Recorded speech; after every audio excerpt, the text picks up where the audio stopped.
마태복음 24장 이제 29절부터 31절까지 이렇게 공부하겠습니다. 지난주에 24장 1절로 28절까지 종말과 예루살렘 멸망의 징조에 대해서 공부했죠. 그 다음에 예루살렘 멸망을 할 때 그 환란을 피할 수 있는 방법을 제자들과 예수님을 따르는 자들에게 알려주셨잖아요. 그러면 우리가 말세의 환란에서도 어떨 것 같아요? 피할 길이 있을 것 같아요. 네, 피할 길이 있을 것 같죠? 예. 네. 연집사님이 잘 잡아주세요, 항상. 네. 29절로 31절 단락의 제목은 재림 상황 예언이에요. 이제 종말 예언을 계속 예루살렘 멸망과 종말의 예언을 하시고선 징조를 얘기하신 다음에 지금은 이제 재림 상황이 어떨 것인가. 네, 재림 때, 이 지금 마지막 때는 자꾸만 예수님이 여기다 저기다 하고를 신랄하게 하잖아요. 거기에 대한 설명을 자세히 해주셨어요. 그래서 29절 31절 단락에 보면은 재림 상황이 예언됐는데 공개적으로 재림하실 거다, 예수님은. 네, 그래서 29절에 보니까 재림 상황 1인데 우주의 대이변이 일어날 거래요. 예수님 재림하시면. 그래서 그날 환란 후에 즉시 해가 어두워지며 달이 빛을 내지 아니하며 별들이 하늘에서 떨어지며 하늘의 권능들이 흔들리리라. 베드로서 3장 12절에도 이렇게 나와 있고요. 그 다음에 이제 우주의 대변이 일어나니까 이 지구가 영원할 거라고 생각하는 면은 이제 안 되는 거죠. 네, 주님의 예언이시니까. 그 다음에 반드시 종말은 옵니다. 그리고 재림 상황 두 번째는 불신자들이 통곡을 하는 그런 장면입니다. 30절에 그때 인자의 징조가 하늘에서 보이겠고 그때에 땅의 모든 족속이 통곡하며 그들이 인자가 구름을 타고 능력과 큰 영광으로 오는 것을 보리라. 그래서 동시다발적으로 지난번에도 번개가 번쩍임 같이 예수님 오시겠다 그랬는데 모든 인류가 다 보는 거예요. 예수님의 재림을. 네, 그러니까 불신자들이 이제 그때 눈치채는 거죠. 그때서. 지금 우리가 예수 믿으라고 아무리 그래도 예수 안 믿잖아요. 네, 근데 불신자들이 그때 이제 알아보고 통곡을 하는 거죠. 예수님 십자가 달린 예수님만 맨날 생각했는데 왕으로서 만왕의 왕으로서 재림을 하시는 그 천사들과 함께 나팔소리와 함께 어마어마한 위엄을 갖고 재림하시는 주님을 보는 순간 통곡을 한다. 그런 모습을 이렇게 잘 묘사하고 있어요. 이 이제 30절은 다니엘 7장 13절을 배경으로 한 인자의 재림 모습을 여기다가 이제 말씀하신 건데요. 다니엘 선지자는 인자가 하나님께 나아가는 모습을 이렇게 예언했고요. 마태는 인자가 심판을 위해 하나님으로부터 땅으로 오시는 모습을 이렇게 묘사했어요. 네, 그리고 이제 재림 상황 세 번째는 천사들이 사방에서 성도들을 모은대요. 네, 그래서 31절인데 저가 큰 나팔소리와 함께 천사들을 보내리니 그들이 그의 택한 자들을 하늘 이 끝에서 저 끝까지 사방에서 모은다. 그래서 구원받을 자들을 모으는 이런 모습이죠. 그래서 우리는 이제 하나님께서 대우가 틀려요. 우리는 다른 사람 통곡을 하고 있지만 우리는 천사들이 이리 오라고 주님께로 빨리 오라고 모아가지고 우리를 천국으로 드리는 그런 모습을 연상하게 하죠.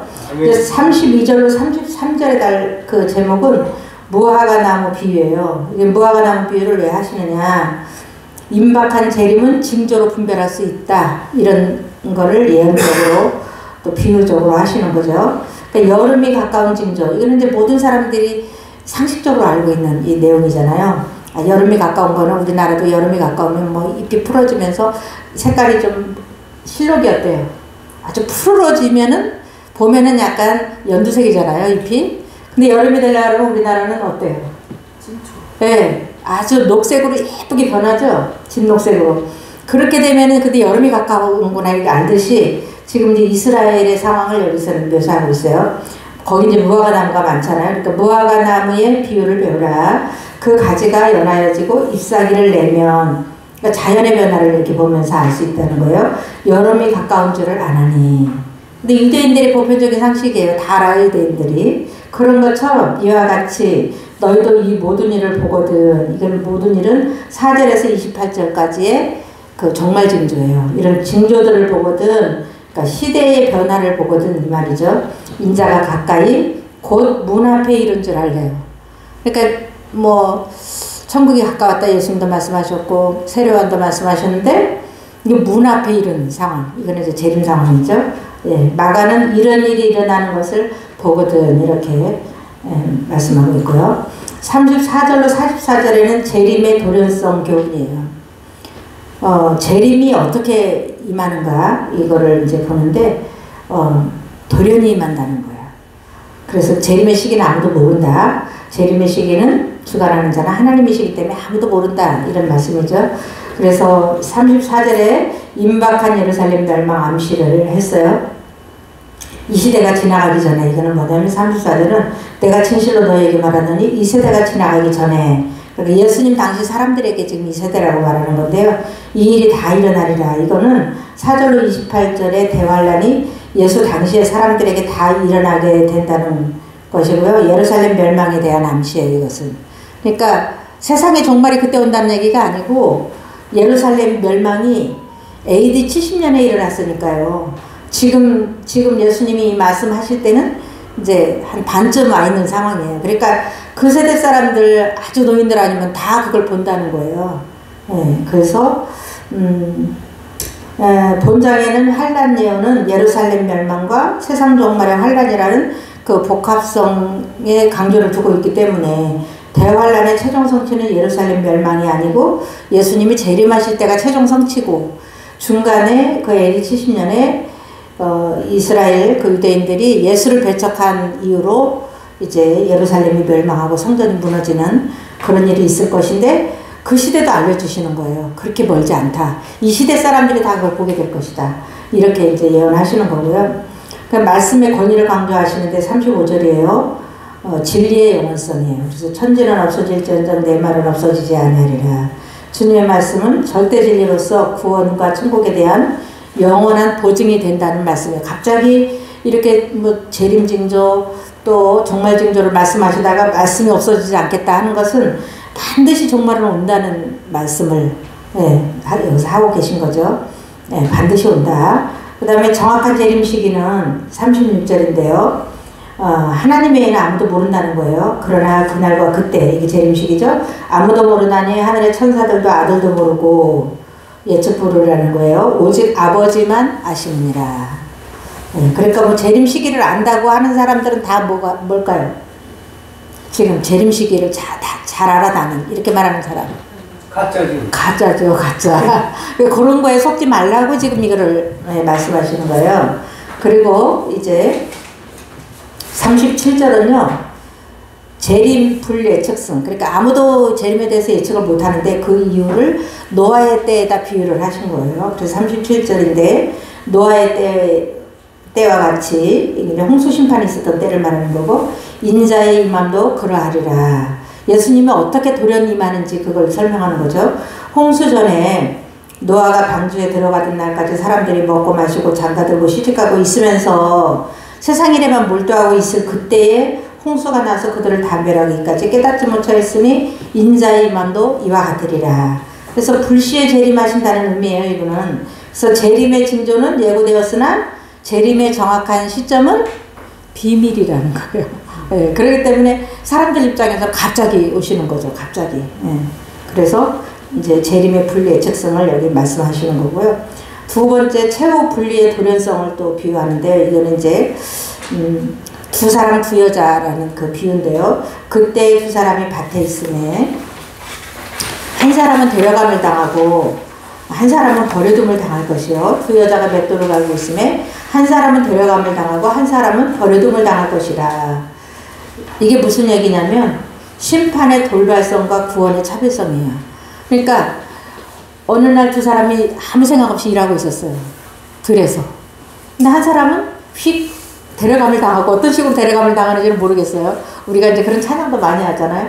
한 사람은 가고 하나 남았네 이렇게 하잖아요. 근데 그게 휴거 상황이라는 얘기는 아니고요. 재림이 그 말세가 종말이 어떻게 다가올 건가를 표현하는 내용이에요. 이거는. 그래서 돌연 한 사람은 가고 한 사람이 남는 상황. 예고 없는 거죠. 그러니까 우리가 감은 잡을 수 있어요. 아, 지금 말세다. 아, 지금 저 상황 돌아가는 거 보니까 주님 오실 때가 임박했네. 이렇게는 알지만 정확한 시기는 알 사람이 없다는 거예요. 오죽하면 예수님 오실 줄 알았으면 준비하고 딱 이렇게 옷 입고 딱 준비하고 있다가 주님 어서 오시옵소서 이래야 되는데 들에서 일하다가 한 사람이 데려감을 당할 정도니까 한 사람 버려둠을 당하고 이 상황이 전혀 그 상황을 예측 못했다는 말이 그 행간에 지금 나오는 말씀이죠. 그래서 이렇게 우리가 이제 그때 분리가 딱 되는 거예요. 불신자하고 신자하고의 분리. 예, 마지막 최후 분리죠. 다시는 만날 수 없는 거죠. 네, 우리는 이제 여기서 데려감을 당한 자가 주석에는 그렇게 나와 있어요. 데려감을 당한 자가 천국 가는 자인지 버려둠을 당한 자가 천국 가는 자인지 잘 모르지만 어쨌든 분리는 된다는 거죠. 근데 그때는 아무도 모르고 예수님도 돌연히 오시듯이 분리도 돌연히 일어날 것이다. 그 다음에 이제 깨어있어야 할 이유가 42절인데 이거는 집주인과 도둑의 비유예요. 예, 비슷한 것들을 많이 이 비유로 말씀하셨어요. 알아듣기 쉽게 하시려고. 42절에 그러므로 깨어있으라 어느 날에 너희 주가 임할는지 예수님께서 재림하실는지 너희가 알지 못함이니라. 너희도 아는 바니 보편적 상식이라는 얘기예요. 만일 집주인이 도둑이 어느 시각에 올 줄 알았더라면 깨어있어 그 집을 뚫지 못하게 하였으리라. 흙집을 뚫고 침입하는 도둑을 묘사하고 있어요. 문을 열고 들어오는 것이 아니라 이스라엘에 흙집이 많았으니까 그거를 이렇게 파고 구멍을 내서 개구멍처럼 해서 들어온다 이 말이죠. 네, 성경은 주의 재림을 도적이 오는 것에 비유를 하신 거예요. 그러니까 도적같이 오니까 우리 어떻게 해야 되겠어요? 깨어 있어야 되죠. 그거에 대한 비유예요. 네. 그 다음에 34절로 43절은요 결론인데요. 재림 준비하라는 거예요. 그래서 결과적으로는 지금 이거 정말의 징조를 알려주시고 재림의 상황을 알려주시고 재림의 때는 아무도 모른다고 알려주시고 한 사람은 데려가고 한 사람은 버리둠을 당할 거라고 그러고 주님은 돌려놓으신다 그러고 이거에 대한 결론이 뭐냐? 뭐겠어요? 결론이 준비하라는 거. 예, 준비하라는 거죠. 그래서 지금 우리는 예수를 믿는 순간부터 계속 준비하는 기간이에요. 준비하는 기간. 우리가 이제 주님 부르시는 날까지 내 생명이 다하는 날까지 준비하다 가는 거죠. 오늘 오전 말씀도 좀 그런데요. 예, 준비하는 과정에 있다. 그러니까 준비를 잘한 자는 그날이 얼마나 기다려지고 시험 공부 많이 한 사람이 시험 보는 날을 기다리듯이 네, 우리가 준비하고 깨어있고 깨어있으면은 뭐 이제 우리 입에서 뭐예요? 오 주님 어서 오시옵소서 이런 말이 이제 나와야 되는데 지금 오시면 안 되는데 약간 그런 마음도 있고 지금 이제 점검에 들어가서 각 심령의 점검을 해보시기 바랍니다. 네, 그래서 우리는 이제 준비하라고 이게 알려주신 거다. 네, 겁먹으라고 한 게 아니다. 네, 이거 심각하게 들으셔야 돼요. 왜냐면 주님이 친히 말씀하신 거예요. 종말의 징조에 대해서, 재림의 징조에 대해서. 그래서 이거는 뭐 아까도 말씀했잖아요. 말씀의 권위를 말씀하셨잖아요. 이 말씀은 반드시 이루어진다는 거예요. 말씀의 권위는. 창조주 하나님의 말씀이니까요. 네. 45절로 51절은요. 두 종 비유인데 충성된 자 대 악한 종, 이 두 가지 이제 이 두 사람 비유를 지금 하고 있습니다. 잘 준비된 자와 잘 안 준비된 자, 또 상급을 받을 자와 저주를 받을 자, 그거에 대한 이제 비유예요. 그래서 45절에 보니까 충성되고 지혜 있는 종에 대해서 그야말로 충성된 종의 정의를 내려놓은 것 같아요. 그래서 주인이 올 때에는 준비를 하는 종이죠. 이 사람은 말할 것도 없이 충성되고 지혜 있는 종이 되어, 그러니까 이거는 교회의 지도자들의 2대 요건이에요. 사역자들의 2대 요건. 충성되고 지혜 있어야 되지. 충성되지도 않고 지혜 없으면 사역자로서 하나님께 인정받기가 어렵겠죠. 그래서 더 우리가 조심되는 건 사역자들이 더 조심스럽다. 네. 충성해야 되고 지혜 있어야 된다. 그래서 지혜 있는 자는 어떻게 하겠어요? 말세를 잘 알려주겠죠. 성도들이 분간이 잘 안 돼. 그럼 지금 이제 말세가 임박했어요. 이렇게 알려주면은 지혜 있는 자죠. 그거 말세가 임박했는데 절대 그거에 대해서 말 안 하고 다른 얘기만 계속하면 지혜 없는 자일 거 아니에요. 여러 가지를 생각해 볼 수 있습니다. 그래서 주인에게 그 집 사람을 맡아, 이 말은 주인의 신임을 받아 다른 종들을 관장하는 종이다. 그래서 이제 사역자들이라고 봐야 되겠죠. 근데 한정된 위임이에요. 주인이 오실 때까지 그 일을 하는 사람이죠. 때를 따라 양식을 나눠줄 자가 누구냐. 하나님을 대신해 성도들을 양육하는 교회 지도자들을 여기서 말하고 있다. 그렇다고 성도들은 다 교회의 지도자가 아니냐. 또 나를 통해서 배움을 받아야 되고 가르쳐야 되고 전도할 사람이 우리 모두에게 있는 거죠. 그리고 46절에는 재림을 준비한 종에게 주어진 보상이에요. 이렇게 충성되고 지혜 있는 종에게 어떤 보상이 이루어지는가 거기에 대한 거죠. 주인의 모든 소유를 맡긴대요. 그래서 주인이 올 때에 재림 상징하는 거고요. 예고 없이 이제 주인이 어느 날 온 거예요. 맡겼다가 그 종이 이렇게 하는 것을 보면 그러니까 예수님이 지금 이제 가셨잖아요. 가셨는데 승천하셨는데 재림하실 때까지의 기간을 지금 이렇게 맡긴 거죠. 그래서 이렇게 하는 것을 보면 어느 날 온다고 딱 정해진 것도 아닌데 주인이 왔는데 엄마 정말 착실하게 하고 있어요. 충성되게 하고 있고 지혜롭게 하고 있고 필요한 사람들에게 양식을 먹이면서 잘하고 있는 거예요. 그러면 복이 있대요. 왔는데 딱 이제 자기 안위를 위해서 쉬고 있고 자고 있고 놀고 있고 그랬으면은 이렇게 복 있는 자라고 하시지 않겠죠? 네, 그래서 복 있는 자의 정의를 이렇게 해주시고요. 내가 진실로 너희에게 이르노니 주인이 그 모든 소유를 그에게 맡긴대요. 그래서 이거는 이제 그때는 주님의 재림이잖아요. 재림인데 뭐 교회에서 할 일 맡기시겠어요? 이제는 뭐 맡기냐? 천국에서 할 일을 맡기는 거죠. 네. 완전히 영원한 임식을 그때 하겠다는 거예요. 네. 그래서 이제 천국의 보상을 말하는 거고요. 악한 종은 그럼 어떻게 되냐? 악한 종 48절에 주인이 더디오리라 이 사람은 생각을 했어요.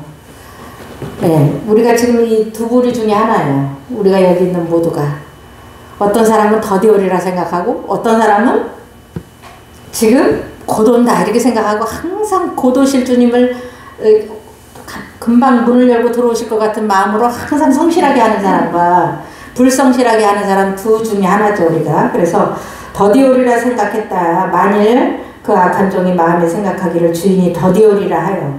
이게 자의적 해석이죠. 예수님이 언제 더디온단 말도 안 하셨고 언제 온단 말도 안 하셨는데 동무들을 때리며 그러니까 자기들에게 맡긴 자들을 때리며 술 친구들과 더불어 먹고 마시게 되면 권위를 남용하고 방탕한 생활을 하는 거죠. 그럼 이 사람의 종말은 어떻게 되냐.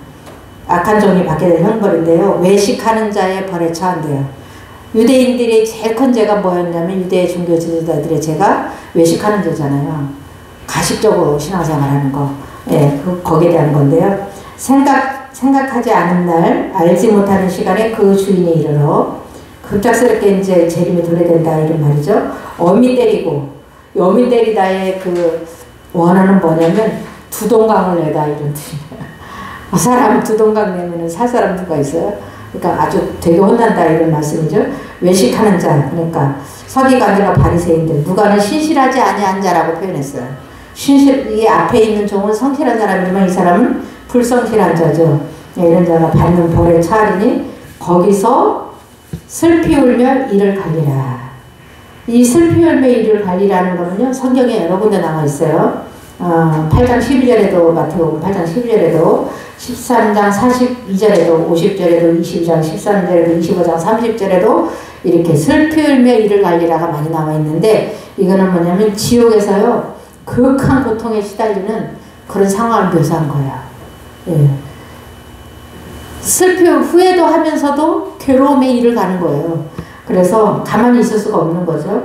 그래서 이건 마태복음의 특징이에요. 이를 갈리라 이런 지옥의 상황을 항상 이렇게 묘사를 했습니다. 그래서 오늘 이제 두 종의 비유를 보니까 어느 종이 되어야 되겠습니까? 전자입니까? 후자입니까? 오늘 전자죠. 네. 충성되고 지혜로운 종이 되어서 최선을 다할 때 주님이 오시면은 얼마나 우리를 이쁘다 하시겠어요. 사랑하는 종아 작은 일에 충성했으니 내가 큰일 맡기겠다. 이런 말을 들어야 되잖아요. 그죠? 우리 소원이죠.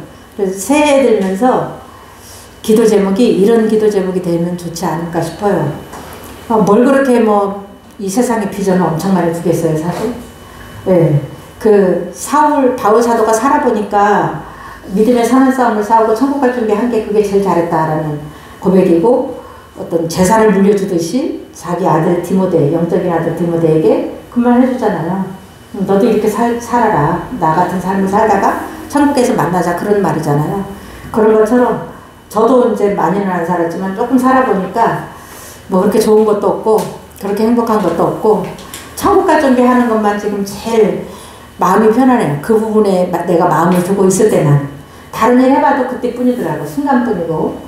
뭐 빚값 봤을 때는 좋기는 했어요. 그렇지만 그것도 그때뿐이에요. 예. 뭐 집사면 한 달 행복하다 그러는데 그때뿐이에요. 다 이거는 세상이 주는 어떤 아니라는데 별거 아니라는 거죠.